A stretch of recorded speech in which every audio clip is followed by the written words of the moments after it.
नमस्कार. मॅक्स महाराष्ट्रमध्ये आपलं स्वागत आहे. मी आहे किरण सोनावणे. नुकताच 2 दिवसांपूर्वी ग्लोबल हंगर इंडेक्सचा अहवाल प्रकाशित झालेला आहे आणि ह्या ग्लोबल हंगर इंडेक्समध्ये भारताचा नंबर 111वा म्हणून नमूद करण्यात आलेला आहे. गेल्या वर्षी भारताचा नंबर हा 107 होता. त्याच्या अगोदरच्या वर्षी भारताचा नंबर 101 होता. म्हणजे प्रत्येक वर्षी भारताचा नंबर हा पुढे-पुढे जातो आहे आणि ही परिस्थिती भारताच्या दृष्टिकोनातून जे काही आहे अतिशय गंभीर पद्धतीची परिस्थिती आहे. पण नेमकं हा म्हणजे एक हंगर इंडेक्स काय असतो किंवा भुकेचा निर्देशांक म्हणजे नेमका काय असतो, याचा आणि बेकारीचा काही संबंध आहे का, या संदर्भात आज आपण चर्चा करणार आहोत. आणि यासाठी आपल्या सोबत जागतिक कीर्तीचे लेखक, अभ्यासक, विचारवंत, तत्वज्ञ आणि तंत्रज्ञ अशा अनेक पदव्या ज्यांना लावता येतील असं बहुविधी व्यक्तिमत्व, ज्यांची जवळपास 45 ते 50च्या वरती पुस्तकं प्रकाशित आहेत. अगदी संगीतापासून तर जीनियस नावाच्या वेगवेगळ्या प्रकारची पुस्तकं असतील, अर्थात असेल, अनर्थ असेल, गणितज्ञ असेल, हे नावं ज्या विषय घ्यावे आणि त्या संदर्भातलं अच्युत गोडबोले सरांचं त्या संदर्भातलं पुस्तक अतिशय सर्वसामान्य माणसाला समजेल, त्याच्या बुद्धीच्या आकलनाच्या कक्षेमध्ये अशा प्रकारची पुस्तकं अच्युत गोडबोले सरांनी ही लिहून प्रकाशित केलेली आहे आणि त्यामुळे अनेक लोकांचं वाचन सुधारलेलं आहे. मराठीमध्ये पुस्तकं विकली जात नाही, मराठीमध्ये पुस्तकं लोक विकत घेत नाही, हा विक्रम त्यांनी एका अर्थानं मोडून टाकलेला आहे. त्या संदर्भात त्यांच्या वैयक्तिक संदर्भात आपल्याला बोलता येतील. पण आजचा आपला जो विषय आहे तो एकंदरीत भारताच्या संदर्भात जो भुकेचा निर्देशांक आलेला आहे तो अत्यंत चिंताजनक आहे आणि त्या संदर्भात आपण अच्युत गोडबोले सरांशी बोलणार आहोत.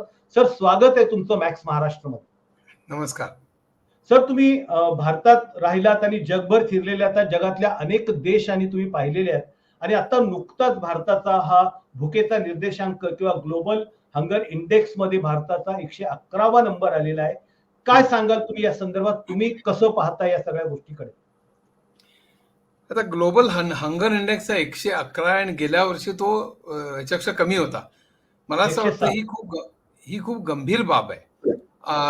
अर्थातच सरकारने तो अमान्य केलेला आहे आणि तो खरा इंडेक्स 48च आहे. आपला नंबर 48वा येतो असं सरकारने सांगितलेलं आहे. त्यात दोन मुद्दे आहेत. म्हणजे सरकारच्या याच्यात सुद्धा किंचितच तथ्य आहे, कारण हा जो सर्व्हे झालेला आहे तो फक्त 3,000 लोकांना विचारून झाला आहे वगैरे अशी काही आर्ग्युमेंट्स आहेत.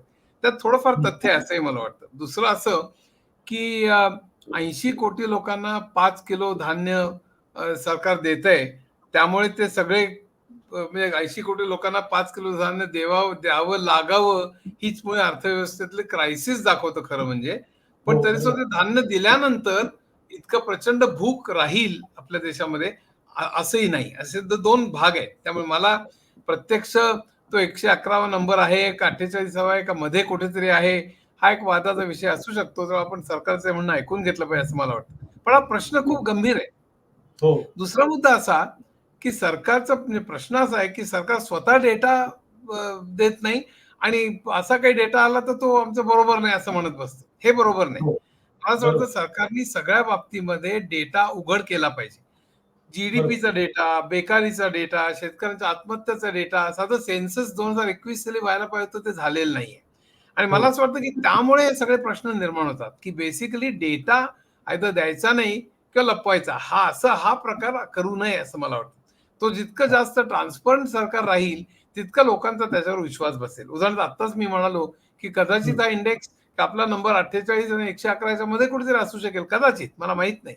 पण सरकार जर ट्रान्सपरंट असतं तर आपल्याला मग त्याच्यावर विश्वास आपल्याला ठेवता आला असता. आता हा जो इंडेक्स आहे तो कसा मोजतात हे आपल्याला बघितलं पाहिजे. हा बेसिकली 3 गोष्टींवरनं मोजतात. मुख्य म्हणजे लहान मुलांच्या मध्ये मॉर्टॅलिटी रेट किती आहे, नंतर लहान मुलांमध्ये स्टंटिंग किती आहे आणि वेस्टिंग किती आहे. स्टंटिंग मध्ये उंची त्यांच्या वयाच्या मानाने आणि याच्यामुळे उंची कमी असलेली किती मुलं आहेत आणि वजन कमी असलेली कमी, कुपोषित किती मुलं आहेत, अशा वेगवेगळ्या स्तरावरती त्याचं मोजमाप केलं जातं. आणि यामध्ये एक महत्वाची गोष्ट अशी की आपला नंबर त्यातला काय आहे आणखीन वेगळा मुद्दा. आपण पाकिस्तानच्या खाली होत, अफगाणिस्तानच्या पण खाली होत वगैरे अशा तऱ्हेची सगळी विधान आहेत ती खरोखर अंगावर काटा आणणारी आहेत. आणि आपण कितीही तो कॉन्टेस्ट केला तरी सुद्धा जगामध्ये जे सगळे लोक त्याच्याकडे बघतात ते हा 111वा हा नंबरच धरून चालतात. इंग्लंड, अमेरिका, बरोबर. फ्रान्स, जर्मनी, ऑस्ट्रेलिया, जपान इथले जे संबंध अर्थकारण जाणणारे लोक आहेत ते हा हो हा जो आकडा आहे तो आकडा महत्वाचा मानतात. आज सरकारने कितीही कॉन्टेस्ट केला आणि कदाचित तो त्यातला काही भाग बरोबरही असेल, पण हम्म. आंतरराष्ट्रीय पातळीवरती 111 आपला नंबर आहे हेच धरलं जाईल. कारण आपल्याला त्याच्याकडे लक्ष देण्याची प्रचंड मोठी गरज आहे असं मला वाटतं. आता बरोबर आहे. हा प्रश्न किती सिरियस आहे हे हो सांगण्याकरता दोन काय नाही, बोला बोला. हा हा प्रश्न हे किती सिरियस आहे, सांगण्याकरता बोला. दोन गोष्टी मी सांगणार आहे. एक म्हणजे भारतामध्ये बेकारी प्रचंड मोठ्या प्रमाणावर आहे. म्हणजे ही ही हो ही बेकारी जी आहे त्यामुळे खरं म्हणजे हा भुकेचा प्रश्न निर्माण होतो, इन्कमचा प्रश्न निर्माण होतो. म्हणजे तुम्ही हो जर इन्कमचा विचार केलात, उत्पन्नाचा विचार केलात, तर तुमच्या लक्षात येईल की साधारणतः म्हणजे 1% लोकांकडे ब- ब- ब- ब- ब- प- आपल्या इन्कमची दरी एवढी प्रचंड मोठी आहे आपल्या देशामध्ये की हो 10% लोकांकडे 70% संपत्ती आहे उदाहरणार्थ. आणि बरोबर आहे. आपल्याकडे म्हणजे इतकं प्रचंड मोठ्या प्रमाणावर हे आहे, तुम्हाला आकडा वाचून दाखवतो की हो 1% भारतीयांकडे 40% उत्पन्न आहे हो आणि 50% लोकांकडे फक्त 3% संपत्ती आहे आणि बरोबर आहे. 10% लोकांकडे 70% संपत्ती. ती प्रचंड विषमता आहे. हो म्हणजे आपल्याकडे जे राष्ट्रीय उत्पन्न होतं म्हणजे जीडीपी जो होतो त्याचं हा विभागणी कशी होते हे महत्वाचं असतं. मी बरोबर. जीडीपी कडे येणार आहे पहिल्यांदा, पण हा जीडीपीचं विभागणी एवढी प्रचंड विषमता आहे आपल्याकडे की त्यामुळे खालच्या थरातल्या लोकांना जे इन्कम मिळतं ते प्रचंड कमी मिळतं. तुम्ही हो गुगलवर फक्त टाकून बघा की महिन्याला 25,000 रुपयापेक्षा कमी ज्यांना मिळतात अशी हो किती कुटुंब आहेत असं तुम्ही गुगल मध्ये टाकून बघा, तुम्हाला हा आकडा मिळेल 90% जास्त. अरे 90% जास्त लोकांना 25,000 रुपये दर महिन्याला पेक्षा कमी मिळतात कुटुंबाला. मग हा त्यामध्ये 5 लोकांचं शिक्षण, आरोग्य, पाणी, वीज, करमणूक, नंतर अन्न धान्य जरी 5 किलो मिळत असेल तर सुद्धा भाज्या, फळं आणि इतर अनेक गोष्टी लागतात. या सगळ्या गोष्टी जर का तुम्ही लक्षात घेतल्यात, शिक्षणाला किती लागतात तुम्हाला माहितीये, आरोग्याला हो किती लागतात तुम्हाला माहितीये. इव्हन सरकारी ह्याच्यात गेलं तरी सुद्धा तुम्हाला औषधं आणायला सांगतात अलीकडे. ते हम्म. सगळं धरलं तर 5 लोकांचं कुटुंब 25,000 रुपयामध्ये चालणं जवळपास अशक्य आहे. हे जर का आपण लक्षात घेतलं तर खरोखर भूक म्हणजे किंवा एकंदर कुपोषण हे आपल्या भारतामध्ये खूप मोठ्या प्रमाणावर असेल ह्याच्यावर माझा हा नक्कीच विश्वास बसतो. तर मला असं वाटतं की जी विषमता आहे ती विषमता संपत्तीमधली, इन्कम मधली आणि त्यामुळे फक्त काही मुठभरांना खूप पैसे मिळणं आणि बाकीच्या लोकांकडे ती संपत्ती न येणं. म्हणजे हम्म. ग्लोबलायझेशन जेव्हा झालं 1991 हो साली हो त्यावेळेला संबंध जे संपत्ती जनरेट होईल आणि त्यामध्ये घरंगळत खाली येईल त्याला ट्रिकल डाऊन थेअरी म्हणतात की हो वरचे लोक जरी श्रीमंत झाले तरी हरकत नाही, पण त्यातली काही संपत्ती खाली झिरपत येईल आणि त्यामुळे हो खालपर्यंत लोकांना पैसे मिळतील असं जे मानलं जात होतं ते सगळं चूक ठरलेलं आहे आणि जगभर चूक ठरलेलं आहे. इंग्लंड हो अमेरिकेमध्ये सुद्धा प्रचंड विषमता वाढलेली आहे. आणि हा सगळा ग्लोबलायझेशन चंगळवाद याचा परिणाम आहे. ग्लोबलायझेशनचा मी विरुद्ध नाही, पण हा ग्लोबलायझेशन योग्य तऱ्हेने आपण वापरलं नाही. जसं स्टिग्लिट्झचं एक पुस्तक आहे, नोबेल लॉरेट स्टिग्लिट्झ, मेकिंग हा ग्लोबलायझेशन वर्क. हे हो जरूर प्रत्येकाने वाचावं. मला असं वाटतं ग्लोबलायझेशन झाल्यानंतर आणि त्यात सगळी सरकार त्यात मी त्यांना जबाबदार जातो, काँग्रेस, बीजेपी सगळी सरकार हो त्यांनी शिक्षण, आरोग्य, रस्ते, पाणी, वीज, सार्वजनिक वाहतूक, रिन्युएबल एनर्जी, स्वस्त घरं या सगळ्याकडे दुर्लक्ष केलं असं माझं मत आहे. आणि ते जर का केलं असतं तर आपण एक निदान समान संधी सगळ्यांना मिळाली असती आणि एका बरोबर. पातळीवरून आपण स्पर्धेला सुरुवात केली असती. ती झाली हम्म. नाही आणि ग्लोबलायझेशनमध्ये प्रचंड बडे कॉर्पोरेट्स वाढले, मूठभर कॉर्पोरेट्स वाढले. भारतात बिलियनर्स किती वाढले याचे प्रचंड हो मोठे लोक छाती ठोकपणे सांगायला लागले आणि त्याचा गर्व सांगायला लागले की आता आपण सुपर पॉवर झालेलो आहोत. पण सुपर हो पॉवर फक्त बिलियनर्सनी होत नाही, तर खालच्या 70-80% लोक तुमचे कसे जगतात त्याच्यावरनं ती होत असते आणि त्यांची परिस्थिती प्रचंड हालाखीची आहे.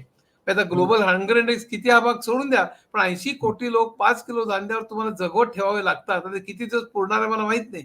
हे बरोबर. हे प्रचंड हालाखीची स्थिती आहे ही.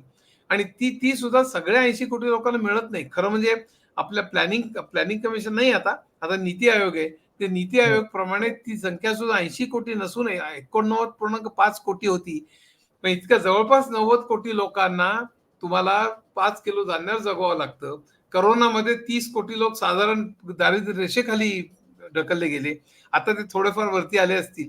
पण हा हा जो सगळा आहे, हा सगळ्याचं कारण आपली विकास नीती चूक आहे.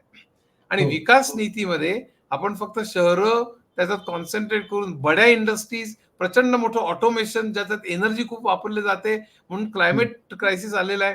त्यामुळे रोजगार वाढलेला नाही, विषमता वाढलेली आहे. म्हणून 3 राक्षस जे ग्लोबलायझेशन आपण ज्या तऱ्हेने ग्लोबलायझेशन वापरतो त्यांनी जे 3 राक्षस निर्माण केलेले आहेत, बेकारी, विषमता आणि क्लायमेट क्रायसिस, हे तिन्ही राक्षस हे प्रचंड मोठे झालेले आहेत 1990च्या दशकापासून. कारण आपण ग्लोबलायझेशन योग्य तऱ्हेने वापरलं नाही.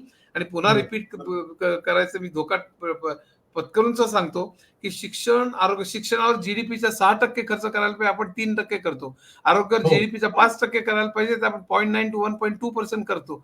अतिशय हलाखीची परिस्थिती. रिसर्च वरती आपण 0.9 to 1% खर्च करतो जीडीपीच्या. बाकी सगळे राष्ट्र 2%, 3%, 4% करतात. शिक्षणावर बाकी सगळे राष्ट्र 6, 7, 8%, ब्रिक्स आणि सगळी मंडळी.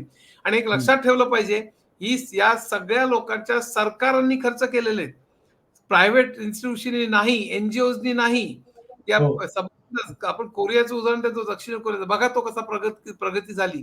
दक्षिण कोरिया असेल, चीन असेल, हाँगकाँग, सिंगापूर असतील, जपान असेल, युरोप असेल, अमेरिका असेल, या सगळ्या राष्ट्रांनी, इव्हन जपानमध्ये 1891 मेजी रेस्टोरेशन झालं त्यानंतर, आणि सगळ्या राष्ट्रांनी शिक्षण, आरोग्य, रस्ते, पाणी, वीज या सगळ्यावर प्रचंड सरकारांनी खर्च केले, ज्याच्या जोरावरती मग सुदृढ आणि सुशिक्षित मंडळी तयार झाली, त्याच्या जोरावर वर्कर्स तयार झाले.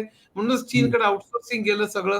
आणि मग रिसर्च वरती त्यांनी खर्च केले, त्यामुळे त्यांचा रिसर्च प्रचंड मोठा झाला, म्हणून ती राष्ट्र मोठी झाली. आपण ते सगळं टाळतो. आपण डायरेक्टली सर्व्हिसेसकडे गेलो, मॅन्युफॅक्चरिंग आपण सबळ केलं नाही. मॅन्युफॅक्चरिंग मध्ये सुद्धा आपण बडे कारखाने आणि फक्त बडे कॉर्पोरेट्स मोठे केले. स्मॉल आणि मीडियम स्केलच्या कारखान्यांकडे आपण दुर्लक्ष केलं, जिथे रोजगार निर्माण होतो. आणि त्यामुळे संपूर्ण रोजगाराचा प्रश्न हा खूप मोठा असण्याचं कारण असं की आपण स्मॉल मीडियम स्केल इंडस्ट्री आणि शेती ह्याच्याकडे प्रचंड दुर्लक्ष केलं, म्हणून हा क्रायसिस निर्माण झालेला आहे. आणि या क्रायसिसच एक फळ म्हणजे मग कुपोषण, म्हणजे मग स्टंटिंग, आणि मग वेस्टिंग, आणि म्हणजे मग ग्लोबल हंगर इंडेक्स. हा निर्माण होतो. 48 का 111 का 90 हा अगदी दुय्यम मुद्दा आहे, पण प्रचंड मोठा हा प्रश्न आहे असं मला वाटतं. सर, तुम्ही एक महत्वाचा मुद्दा इथे मांडला की आपण ज्या पद्धतीनं ग्लोबलायझेशनचा चुकीच्या पद्धतीनं वापरलं गेलं आणि त्यामुळे आपली जी दिशा आहे, आपल्याकडे विकास झाला, 5 ट्रिलियनची इकॉनॉमी झाल्याच्या बाता सरकार मांडलं म्हणजे मारत असतं. आणि हे मारत असताना वेगवेगळे बिलिनियर्सचं तुम्ही उदाहरण दिलेलं. प्रश्न असा इथे येतोय की विकासाचं देशी मॉडेल इथे उभं करता आलं नाही का? जसं चायनाने उभं केलं, इतर लोकांनी उभं केलं स्वतःचं देशाचं देशी मॉडेल. आपण प्रत्येक वेळी असं पाहिलंय की आपल्या कुठल्याही गोष्टीकडे परदेशात मंत्री जातात, परदेशात तिथले तंत्र येतात, तिथली चकाचक बघून येतात आणि इथे आणून ते तसंच्या तसं राबवण्याचा प्रयत्न करतात. हा जो उसनेपणा आहे आणि इथलं मूलभूत जे संशोधन किंवा त्या संदर्भातला विचार करण्याचा जो पद्धत आहे, तिथे आपण फेल गेलोय का? प्रत्येक वेळी प्रत्येक गोष्टीसाठी दुसरीकडे पाहायचं. आपली ही असंख्य वर्षाची जी गुलामीची प्रवृत्ती आहे, म्हणजे बाहेरचं ते चांगलं, पाश्चात्य ते खूप चांगलं, आणि तसंच्या तसं आणून आपल्या लोकांना त्या साच्यामध्ये बसवायचं, आपल्या देशाला त्या साच्यामध्ये बसवायचं, इथे चूक झालेली आहे का? नाही, मग अगदी अगदी बरोबर तू म्हणालास. पण इथे फक्त देश परदेश असं काही मी फार हे करत नाही. माझ्या मते जे आपल्याला चांगलं ते चांगलं. काही कल्पना परदेशाहून घेतल्या तरी चालतील. पण मी या ठिकाणी मुद्दाम सांगू इच्छितो की जीडीपी हा जो कॉन्सेप्ट आहे, जीडीपी जीडीपी वाढली, राष्ट्रीय उत्पादन वाढलं की आपली प्रगती झाली. हे सगळं केव्हा सुरू झालं लक्षात ठेव. 1980च्या अगोदरचा जीडीपी होता, पण जीडीपीला एवढं प्रचंड महत्व नव्हतं. 80च्या मध्ये अमेरिकेमध्ये ग्लोबलायझेशन सुरू झालं, ज्याला न्यू लिबरल कॅपिटलिझम म्हणतो आपण, नव उदारमतवाद म्हणतो, की जिथे सगळं प्रायव्हेटनी करावं, शिक्षण, आरोग्यापासून, कारखान्यांपासून सगळं, इव्हन शेती सुद्धा सगळी प्रायव्हेट हँड्स मध्ये द्यावी, सरकारने सगळ्यात अंग काढून घ्यावं, सरकारने सगळं वाईट, ही जी आयडिओलॉजी चालू झाली त्याला नव उदारमतवाद म्हणतात. ते अमेरिकेमध्ये 80च्या दशकात आपल्याकडे 90च्या पुढे सुरू झाली. या सगळ्यामध्ये प्रॉब्लेम असा झाला की या सगळ्यामध्ये जीडीपीला प्रचंड महत्व आलं, की राष्ट्रीय हो, उत्पादन जसं वाढेल तसं त्याला महत्व. का आलं महत्व तुला सांगतो मी. त्याचं कारण हो, असं की कुठल्याही कंपनीमध्ये पूर्वी त्या कंपनीमध्ये जे उत्पादन करून जो नफा व्हायचा तो नफा हो, सगळ्यात महत्वाचा मानला जायचा. मी इतक्या इतक्या टूथपेस्ट तयार केल्या, मी इतक्या विकल्या, मला खर्च 60 आला, मी 80ला विकल्या, तर मला ₹20 प्रॉफिट झाला. त्या हो. नफ्यावर सगळी मंडळी कम्पीट करायची, त्या नफ्यावर तुलना करायची आणि जे काही सगळं असेल. हं, 1980च्या दशकानंतर शेअर मार्केट हा प्रकार प्रचंड फोफावला, की हं, शेअर मार्केटमधले माझ्या कंपनीची जी व्हॅल्यू होते, मार्केट व्हॅल्यू, हं, हं, त्या मार्केट व्हॅल्यू जो काही फरक पडतो, तो पण हं. माझ्या नफ्यामध्ये मी धरायला लागलो. म्हणजे माझा हो, प्रोडक्शनमध्ये झालेला नफा अधिक हो. शेअरच्या प्राइसेस माझ्या वाढल्यामुळे झालेला नफा, हा हां, टोटल जो नफा आहे, तो नफा मला महत्त्वाचा वाटायला लागला आणि उत्पादनाच्या नफ्यापेक्षाही म्हणजे शेअर कशाही करून मी शेअर प्राइसेस वाढवल्या, हं. तरी सुद्धा आता अगदी राउंड ट्रिपिंग करून मॉरिशसमधून पैसे आणून म्हणा कुठल्याही हां, तऱ्हेने जर हां, माझ्या प्राइसेस बरोबर. वाढवल्या, तरी शेअर हां, प्राइसेस वाढवल्या आणि उत्पादनातला नफा आहे दोघांचं बेरीज करून आणि त्यातल्या त्यात शेअर प्राइसेसची किंमत वाढली तर आम्ही खूप म्हणजे आज जे म्हणतो आपण फोर्ब्सच्या यादीमध्ये ती संपत्ती कशी मोजतात, ते फक्त प्रोडक्शन मधला नफा मोजत नाही, त्या शेअरच्या हां, प्राइसेस मधला नफा पण मोजतात आणि तो सगळ्यात बरोबर. मोठा मानला जातो. आता आता ह्याच्यामुळे झालं काय, की कुठल्याही कंपनीची शेअर प्राइस वरती केव्हा जाईल, की जेव्हा माझं मार्केट शेअर जास्त असेल, हं, म्हणजे माझा नफा जास्त असेल एक भाग झाला, पण त्याचबरोबर माझं उत्पादन वाढेल, माझं मार्केट मला शेअर वाढेल, तेव्हा माझ्या शेअरची प्राइस वरती जाते. म्हणजे बरोबर. ते मार्केट शेअर वरती जाणं म्हणजे मी उत्पादन जास्तीत जास्त करणं. म्हणजे हो ना. जास्तीत जास्त उत्पादन करून माझ्या कॉम्पिटिटरला मागे हरवणं आणि जास्त उत्पादन म्हणजे जीडीपीचा भाग झाला. तेव्हा सगळ्या हं, हं. कंपन्या जास्तीत जास्त उत्पादन करायला लागल्या म्हणून जीडीपीला महत्व आलं. हे लक्षात हो, ठेवा, की जीडीपी म्हणजे सगळ्यात शेअर प्राइसेसच्या वरती आपलं लक्ष गेलं. त्यामुळे उत्पादन सगळ्यात जास्त करणं, कॉम्पिटिशनला हरवणं ह्याच्याकडे प्रचंड लक्ष गेलं आणि त्यानंतर जीडीपीला महत्व यायला लागलं आणि हा जीडीपीचा मोजमापच पहिली गोष्ट चुकीचा आहे. बरोबर. फक्त जीडीपी वरनं मोजमाप करणं चुकीचं आहे. त्या हो. जीडीपीच्या म्हणजे 2-3 मुद्दे आहेत त्यात. मी आता ते फार हो, डिटेल हो, सांगत नाही. फक्त हो. जीडीपी नाही, जीडीपी पर कॅपिटा बघितलं पाहिजे. समजा आपण जगातली तिसरी इकॉनॉमी झालो. तर हो, जीडीपी पर कॅपिटामध्ये आपण किती 50-60 कितवा नंबर मला माहिती आहे. हो. भयंकर खालचा नंबर. तर पर त्यामुळे कॅपिटा आपण इन्कम किती बघितलं आहे? पाहिजे की फक्त जीडीपी नाही, जीडीपी पर कॅपिटा किती आहे? बरं पर कॅपिटा सुद्धा फक्त लोकसंख्येने भागून मिळतो. पण त्यामध्ये काही बरोबर, लोक प्रचंड श्रीमंत आणि अनेक 70-80 लोक गरीब असतील, तर त्या पर बरोबर. पर कॅपिटा जीडीपीला अर्थ नसतो. आणि शिवाय बरोबर. जीडीपी जर वाढून तुम्ही समजा कॉन्सन्ट्रेट केलं शहरामध्ये किंवा काही ठिकाणी प्रचंड ऑटोमेशन वापरलं, तर रोजगार निर्माण होत नाही आणि बरोबर. क्लायमेट क्रायसिस येतो. कारण तुम्ही नद्या आणि वेस्टचं नीट नियोजन करत नाही. किंवा त्याची किंमत खरं मोजली पाहिजे. कित्येक हो, लोक म्हणतात, की आपल्या जीडीपीमध्ये 5% ते 6% आपण वजा केले पाहिजे त्यातनं क्लायमेटचा जर काही इम्पॅक्ट धरला तर. ते आपण समजा बरोबर. 7-6% असेल तर खराच 1.6 धरला पाहिजे. असं हो, लोक म्हणतात. कारण क्लायमेटमुळे जो क्रायसिस येतो तो बरोबर. निपटण्याकरता मेडिकलचा खर्च, विस्थापित लोकांचे खर्च आणि इतर अनेक हा खर्च इतका प्रचंड असतो, की ते हो, आपण एवढे वजा केले पाहिजे खरं म्हणजे. दुसरा मुद्दा असा, की जीडीपीपेक्षा डिस्ट्रिब्युशन कसं आहे? हे हो, सगळ्यात महत्त्वाचं. रोजगार किती निर्माण झाला हे महत्त्वाचं आहे. नुसतं फक्त जीडीपी नाही, पण फक्त जीडीपीला महत्त्व निओ लिबरलिझम नंतर 1990 नंतर आलं मत. बरं फक्त हं, जीडीपी जरी धरला, तरी सुद्धा हं. काय असतं, की जीडीपी धरताना आपण राष्ट्रीय उत्पादन धरतो. आणि त्या हो, राष्ट्रीय उत्पादन म्हणजेच राष्ट्रीय इन्कम म्हणजेच राष्ट्रीय खर्च असं असतं. आता राष्ट्रीय उत्पादन मोजताना, आपण उत्पन्न मोजताना कॉर्पोरेट्सचं उत्पन्न आपल्याला मोजता येतं. कम्प्युटराइज असतं आणि आपल्याला टॅक्सेस माहीत असतात, उत्पन्न बरोबर, सेल्स माहीत असतं सगळं. पण पानवाल्याचं उत्पन्न कसं मोजणार? आपण बरोबर. ₹10 पान घेतलं तर त्याच असंच आहे. त्याच मुद्द्याकडे येणार होतो मी. त्याच मुद्द्याकडे येणार आता होतो, की अनऑर्गनाइज्ड जीडीपी सेक्टर जो आहे, अनऑर्गनाइज्ड सेक्टर हां, त्याचं असंघटित त्याचं इन्कम क्षेत्रातल्या टोटली लोकांचा आणि खूप साऱ्या इकॉनॉमिक्स लोकांचं असं म्हणणं आहे, की जो हो, जीडीपी सांगितला जातो, तो खोटा आहे. अगदी असंघटित बरोबर. क्षेत्रातला मोजलाच जात नाही, कारण की ते जीडीपीच्या कक्षेत येत नाही. ते अगदी त्यांचं बरोबर. उत्पन्न आणि त्यांचा तोटा मोजला जात नाही आणि ते अगदी बरोबर. आता आता आता हां, हे थोडंसं विस्तार सांगतो. हा जो जीडीपी चा रेट ऑफ ग्रोथ आहे, तोच हां. कोणी 2.5 ने वजा केला पाहिजे असं अरविंद सुब्रमण्यम सांगत होते, जे ऑलरेडी बरोबर. या सरकारचे सल्लागार होते. आता हो, अमेरिकेत हो. असतात. आणि हो त्याचं ना. कारण आपण ती मोजण्याची सीरीज बदलली. पण त्यात मी आता हो. शिरत नाही. त्यामुळे हो, हो. 2 पण अरुण कुमार जे आहेत, ते नेहमी सांगतात, की फक्त तेही चूक आहे. ते 2.5 वजा केले तरी सुद्धा आपला 5च्या सुमाराला 7.6 मधनं ते वजा केलं तर 5.1 होईल. तो पण बरोबर नाहीये. कारण आपण ऑर्गनाइज सेक्टरचा जो आहे तेवढा तसंच अनऑर्गनाइज सेक्टरचा आहे असं मानून चालतो थोडाफार फरकाने. पण बरोबर. तसं नाहीये. स्पेशली नोटाबंदीनंतर अनऑर्गनाइज सेक्टरनी पूर्ण मार खाल्लेला आहे आणि त्यामुळे आपला खरं म्हणजे तिथे तिथला जीडीपी हा फार मोठा नाहीये आणि त्यामुळे बरोबर. आपला जीडीपी खरं खरं मोजायचं झाला तर 1-2% फक्त असेल असं बरोबर. अरुण कुमारांचं म्हणणं आहे. मला त्यात खूप मोठं तथ्य वाटतं. हे बरोबर. सगळं काय होईल माहितीये का, हा. 2021 सालचा सेन्सस जर का त्यांनी केला आणि खरा हो. डेटा लोकांसमोर मांडला तर आपले सगळ्यांचे संभ्रम दूर होतील. तर मला असं वाटतं बरोबर. की प्रामाणिकपणे जर का सरकारने डेटा समोर मांडला तर ते सगळे हो. दूर होतील. तर मी शेवटला मुद्दा एक फक्त मांडणार आहे. हम्म. तो म्हणजे अनएम्प्लॉयमेंटचा. हो. बेकारी आपल्याकडे 8 ते 9% वगैरे सांगितली जाते. हो. कुठल्याही भांडवली अर्थव्यवस्थेमध्ये साधारण बेकारी 2-2.5% ही ठीक आहे असं मानलं जातं. याचं कारण हो. असं बरोबर. की कुठल्याही क्षणी 100% लोक काम करणं शक्य नाही. कुठल्याही बरोबर. क्षणी मी एक नोकरी सोडली, दुसरी पकडतोय, मधला काही काळ आहे, की मी हम्म. अर्ली रिटायरमेंट घेतलेली आहे किंवा कधी बिझनेस चालू करतोय, मी सेटअप करण्यामध्ये वेळ जातोय. असे सगळे लोक ट्रान्झिशनमध्ये असतात. काही लोक आपणहून नोकरी सोडलेली असते. असे सगळे हम्म. धरले तर साधारण तेवढी अनएम्प्लॉयमेंट ठीक आहे असं.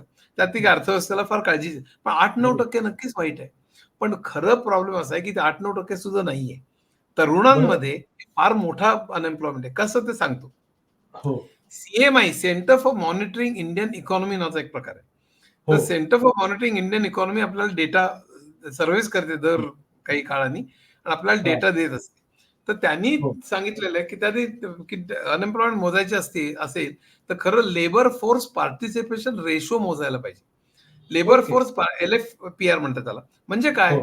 की समजा आपल्याकडे 135 कोटीची लोकसंख्या आहे. त्यातले 90 कोटी लोक काम कायदा करण्याजोगे आहेत. 18 ते 58 पण असं आपण म्हणू.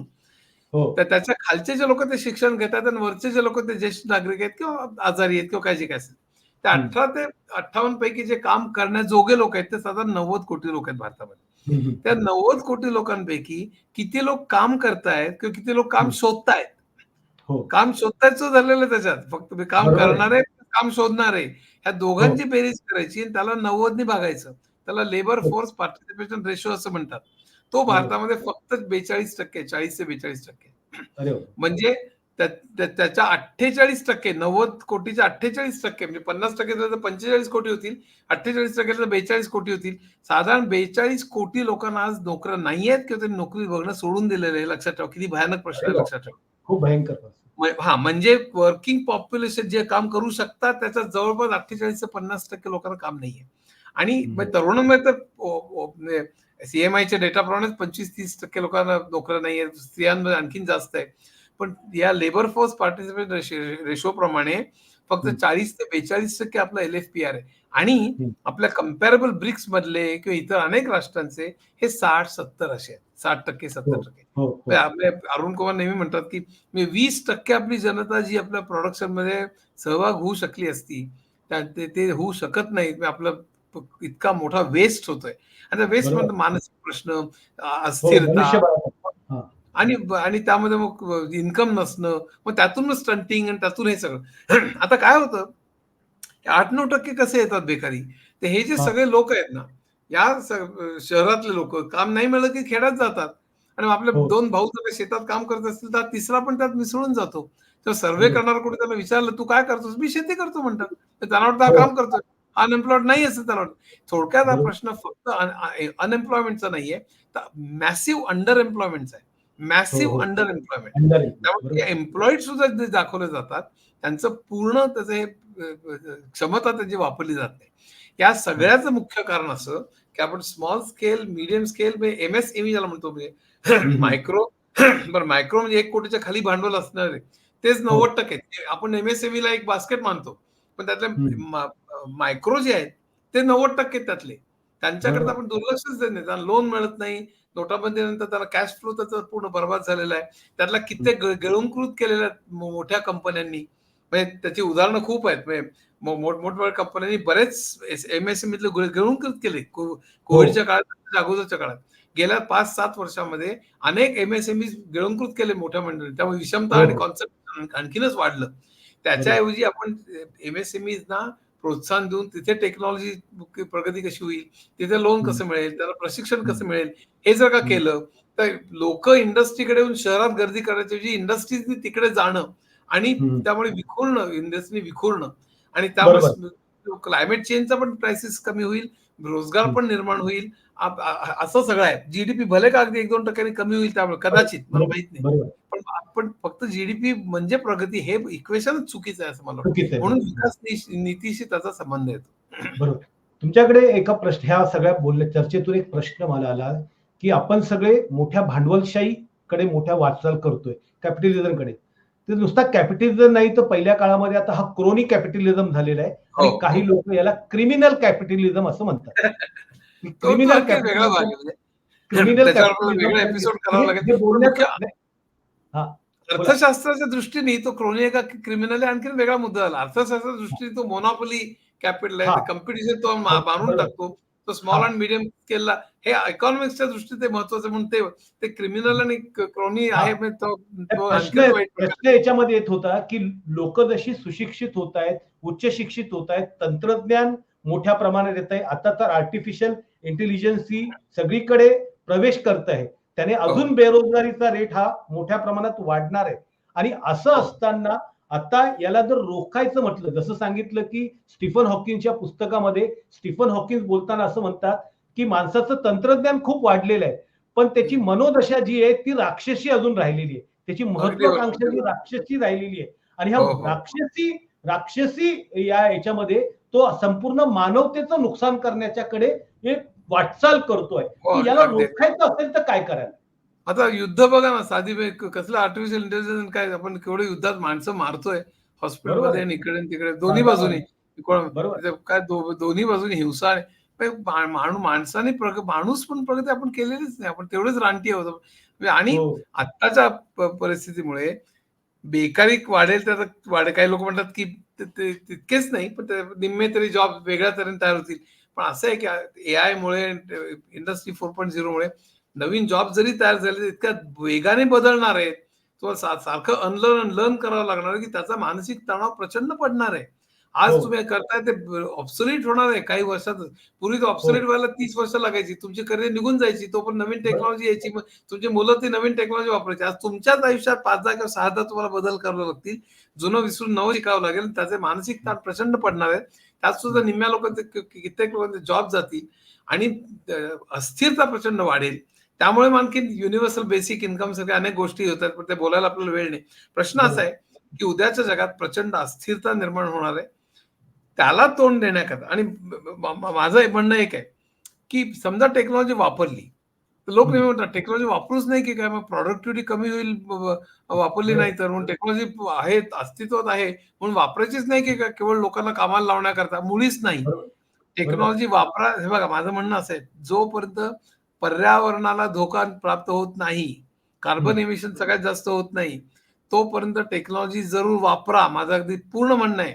पण टेक्नॉलॉजी वापरल्यामुळे कामगारांचे कामाचे दिवस तास कमी करा, बेकारी काढू नका. तेवढेच ठेवा, पण 5 ऐवजी 4 दिवस करा, 4 ऐवजी 3 दिवस करा. उलटे आता सुद्धा 5 ऐवजी 4 दिवस करा आणि अनेक लोकांना नोकऱ्या द्या, असं माझं म्हणणं आहे. त्यामुळे बेकारी घालवण्याचे 2-3 मार्ग आहेत. एक स्मॉल मीडियम खेड्याकडे चला, ज्या जास्त एम्प्लॉयमेंट असलेले तुम्ही हे घ्या, तिथे टेक्नॉलॉजी वापरा, नाही असं नाही, जरूर वापरा. पण ज्यांनी पर्यावरणाला ऱ्हास होईल अशी टेक्नॉलॉजी वापरू नका. आज जे आपण वापरतोय, आज प्रचंड प्रदूषण निर्माण करणारा आपण वापरतोय. सगळे सोलर व्हीलरची भाषा करतोय, पण कोल आणि ऑइलवरचा डिपेंडन्स जगभर गेलेलं नाही.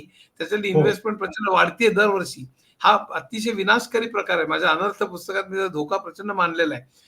माझं म्हणणं असं की पर्यावरणाला धोका नाही तोपर्यंत टेक्नॉलॉजी कशी जरूर वापरावी, पण त्याचा रोजगार कमी करण्याकरता न वापरता त्याचा कामगारांचे तास किंवा दिवस कमी करावेत आणि हे उद्योग फक्त कॉन्सन्ट्रेटेड आणि सेंटर्ड न राहता ते खेड्याकडे आणि जास्त एसएमई MSME कडे वळवावेत. आणि उत्पादन सुद्धा फक्त चंगळवादाचं आणि ज्यांनी पुन्हा पर्यावरणाचा ऱ्हास होतो असं सौंदर्य प्रसाधन, फास्ट फूड आणि नुसत्या मोटार गाड्या आणि हे ते न करता सार्वजनिक वाहतुकीवरती भर द्यावा, जेणेकरून हा सगळा चंगळवादावरती आळा बसेल.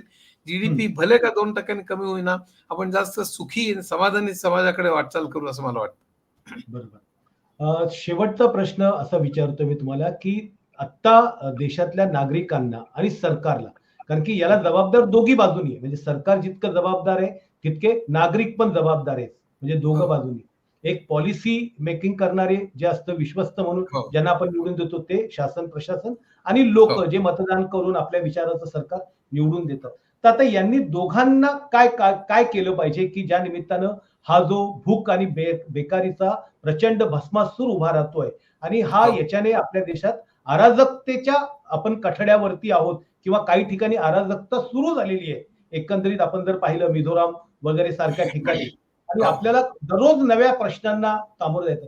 तर लोकांनी आणि सरकारने कशा पद्धतीने ही पुढे वागलं पाहिजे, काय काळजी घेतली पाहिजे? नाही, नाही, नाही, मी म्हटलं तर सरकारने चक्क हा विकास नीतीचा प्रश्न आहे आणि या हो, ठिकाणी मी सगळ्या राजकीय पक्षांना जबाबदार झाली. हो, म्हणजे 1991 पासून चालू झालं, काँग्रेस पासून चालू झालं, मधली मध्ये अनेक वेगवेगळी सरकार आली.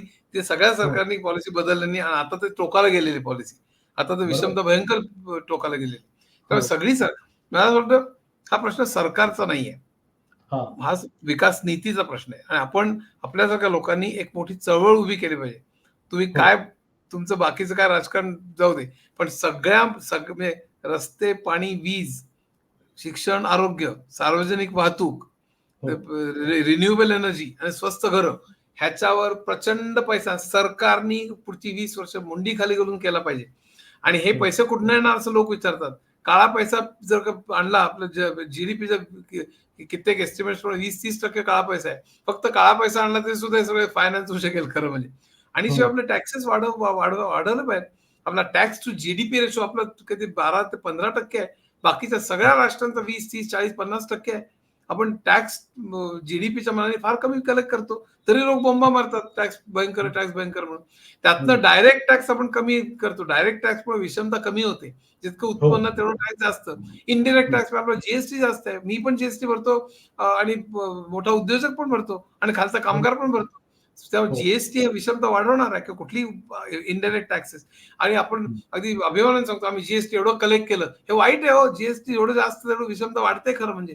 तुमचे बरोबर. डायरेक्ट टॅक्स वाढवले पाहिजे. वेल्थ टॅक्स वाढवलं पाहिजे. इनहेरिटन्स टॅक्स वाढवलं पाहिजे. हं. अमेरिकेमध्ये 2011 साली जेव्हा क्रायसिस आला तेव्हा बिल गेट्स आणि वॉरन बफे मंडळी प्रेसिडेंटकडे गेली, म्हणले आमच्यावर वेल्थ टॅक्स आणि इनहेरिटन्स लावा असं म्हणले.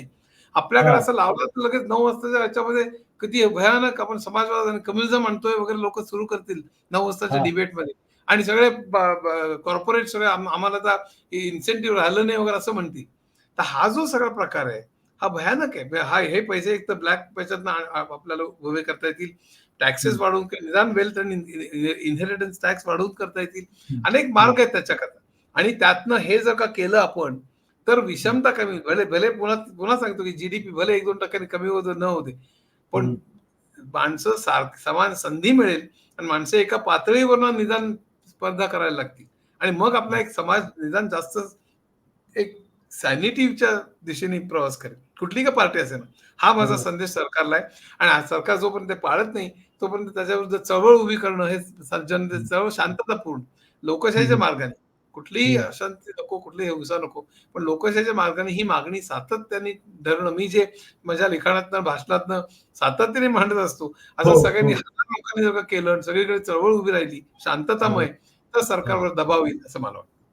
पण याच्यासाठी आपण राष्ट्र तर झालो 1947 साली, पण देश म्हणून झालेलो नाहीये आणि अजूनही आपण कुठेतरी जाती, धर्म याच्या वर्गांच्या हो, हो. त्याच्यामध्ये भयानक, भयानक. त्याच प्रश्नांमध्ये आहे आणि ते सुद्धा अडथळे आहेत का याला? कारण की देश म्हणून एकसंध असं पण उभंच राहत नाही हो. नाही, नाही. अगदी आपल्या प्रचंड प्रत्येक मुख्य म्हणजे मी आता जे सगळं सांगितलं विषमता, क्लायमेट क्रायसिस हेच सगळे महत्वाचे प्रश्न. त्याच्यापासून आपलं हं. लक्ष हे करण्याकरता जात, धर्म, अमुक-तमुक वगैरे हा सगळा प्रकार होतो. आता मी आरक्षणाची अजिबात हो, बोलत नाही. मी आरक्षण की किती टक्के लोकांना मिळतं आरक्षण हा प्रश्न आहे ना. सरकारी बरोबर. नोकऱ्या प्रायव्हेटमध्ये आरक्षण नाहीये. सरकारी हो, नोकऱ्या किती आहेत आपल्याकडे? त्या बरोबर. संपूर्ण नोकऱ्याच्या अगदी मूठभर सरकारी नोकऱ्या आहेत. त्यात पुन्हा एवढं डिव्हिजन, त्याच्यात 2.5% मारामार, त्याच्यात मोर्चे. 2.5% फक्त सरकारी नोकऱ्या. बरं का? 2.5%. तेच सांगतोय. आरक्षण असावं की नाही हा आणखीन वेगळा मुद्दा आहे. त्याच्यावर नंतर चर्चा करू. प्रश्न असा आहे, की याच्यामध्ये ए ए रोजगार का नाहीये? बेकारी का एवढी मोठी? हाच प्रश्न लोक विचारत नाहीयेत. जे बरोबर आहे. 2.5% त्यातला मला आणखीन 0.1% किती मिळेल? ह्यातला 0.3% याच्यावर मोर्चे, मारामाऱ्या. म्हणजे ते हो, ते एवढं साहजिक आहे की नाही, एवढ्या बेकारी लोकांना ते नोकऱ्या मिळवतात असं वाटतं, अगदी बरोबर आहे. पण बेसिक प्रश्न रोजगारच का कमी आहे पहिल्यांदा? हो. हे जर का विचारला प्रश्न, तिथे जागृती करण्याची गरज आहे. आणि मला वाटतं म्हणून आपलं लक्ष विचलित करण्याकरता जाती, धर्म, मग त्या मारामाऱ्या, हो, मी निसर्गाला देव आणि माणुसकीला धर्म मानतो. आणि सगळ्या बरोबर. धर्मांनी वेगवेगळं प्रेम करायला शिकवलं आणि तेच धर्म आज प्रचंड सगळं जगभर इतके लाखो कोट्यावधी लोकांचे खून करतायत. मला हो, काय करावं ते कळत नाही. हे बरोबर आहे. भयानक आहे. हे आपल्या मुख्य प्रश्नाकडनं नुसतं प्रचंड लक्ष हं, आपलं विचलित होतं असं मला वाटतं.